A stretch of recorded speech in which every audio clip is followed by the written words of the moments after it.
जय जिनेंद्र. पूर्णार्घ जैन ग्रंथवाचन अर्घ 6 भाग 54.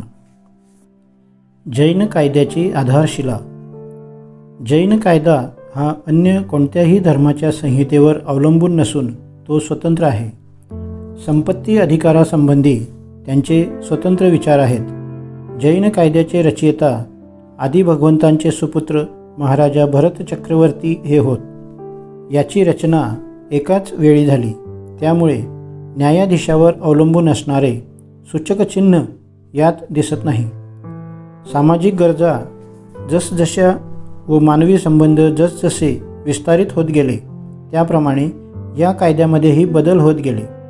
जैन कायद्याचे आधार खालीलप्रमाणे होत. 1.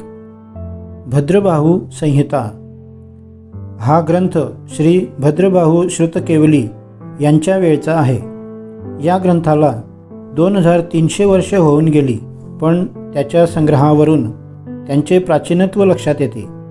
याची रचना सामान्यपणे विक्रम संवत 1657 ते 1665 किंवा 1601 ते 1609 या दरम्यान झाली असावी असे समजण्यात येते. 2. अर्हन्यती. हा ग्रंथ श्वेतांबर पंथाचा आहे. याच्या लेखकाचा नामनिर्देश नाही, पण हा ग्रंथ फार जुना नसावा. ग्रंथाच्या शेवटच्या श्लोकामध्ये संपादकांनी ज्याप्रमाणे पाहिले व ऐकले त्याप्रमाणे लिपिबद्ध केले असे म्हटले आहे. 3. वर्धमान नीती. याचे संपादन श्री अमितगती आचार्यांनी जवळजवळ विक्रम संवत 1068 किंवा इसवी सन 1011 केले. यातील व भद्रबाहू संहितेतील श्लोक प्रायः एक आहेत. यावरून असे वाटते की या दोन ग्रंथांच्या निर्मितीसाठी एखाद्या प्राचीन ग्रंथाची मदत घेण्यात आलेली असावी. 4. इंद्रनंदी जिनसंहिता. याचे रचयिता वनसुंदी इंद्रनंदी स्वामी आहेत. हा ग्रंथ उपासकाध्ययन यावर अवलंबून आहे. उपासकाध्ययन आज संपूर्णतः उपलब्ध नसून त्यापैकी काही उपाध्ये फक्त आज अस्तित्वात आहेत. 5. त्रिवर्णाचार. विक्रम संवत 1667 किंवा इसवी सन 1611 च्या सुमारास हा ग्रंथ लिहिला गेला असावा. याचे रचनाकार भट्टारक सोमसेन स्वामी होत. ते मूलसंघाची शाखा पुष्करगच्छाचे पट्टशिष्य होते.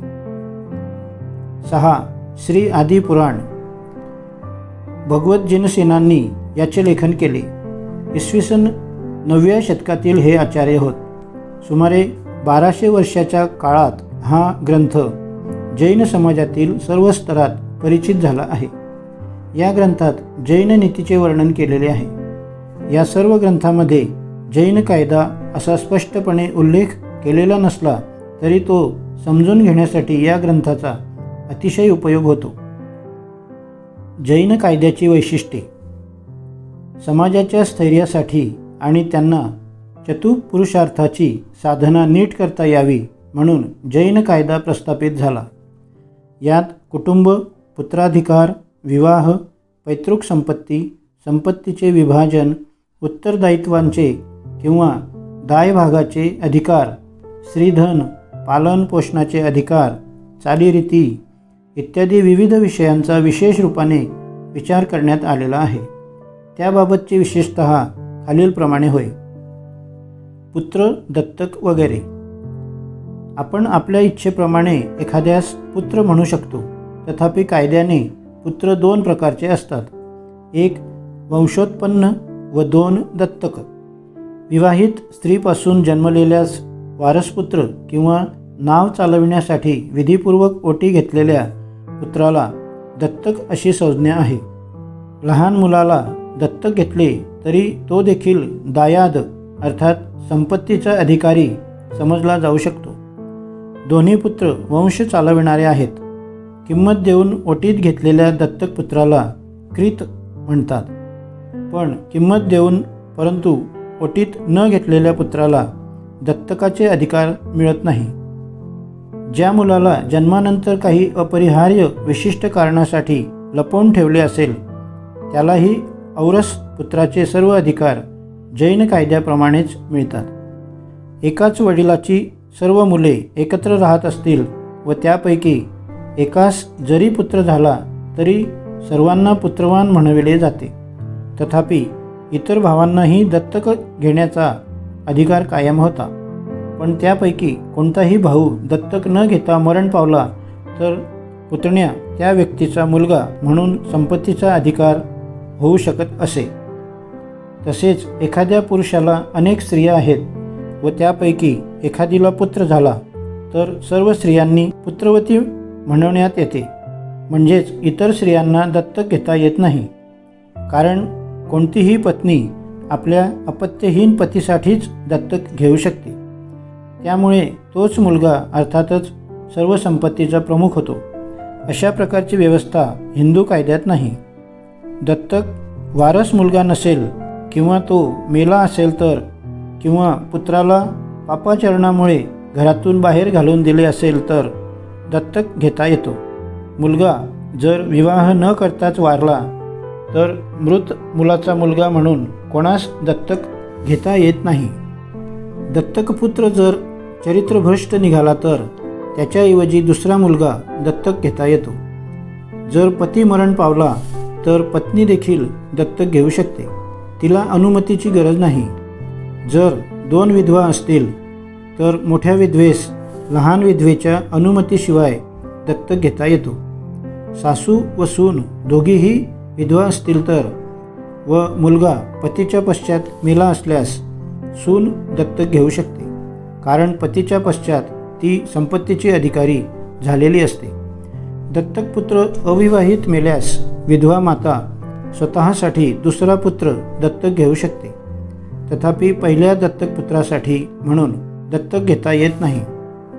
दत्तकाच्या अटी दत्तक कोणास घ्यावे यासंबंधी साधारणपणे जैन कायदाशास्त्रामध्ये काही संकेत पाळले जातात की ज्यामुळे सुपुत्र म्हणविले जाते।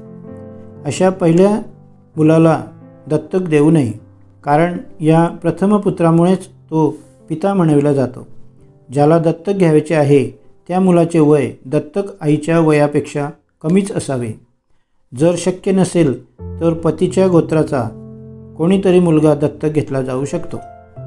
विवाहित मनुष्य किंवा संतती असलेला मनुष्यही दत्तक होऊ शकतो। दत्तक मुलाला ओटीत घेणे हा दत्तक विधान विधीतील सर्वात महत्त्वाचा भाग आहे। प्रातःकाळी दत्तक घेणारा मंदिरात जाऊन तीर्थंकरांची पूजा अर्चा करतो व आपल्या धर्माच्या लोकांना जमवून पुत्रजन्माचा उत्सव साजरा करतो।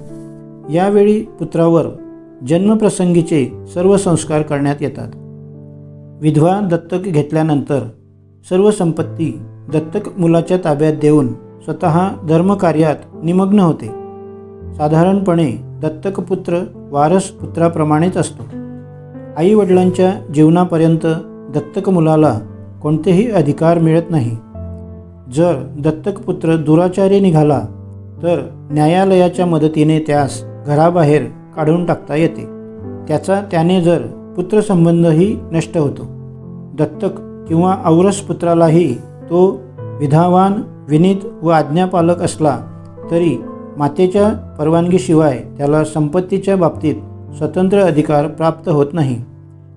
यावरून सिद्ध होते की जैन कायद्याप्रमाणे पुत्रत्व देखील तोडले जाऊ शकते।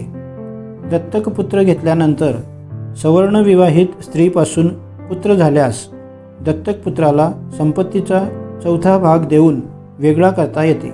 अशा प्रकारे दत्तक पुत्राच्या बाबतीत निरनिराळी बंधने व अटी असलेल्या दिसतात।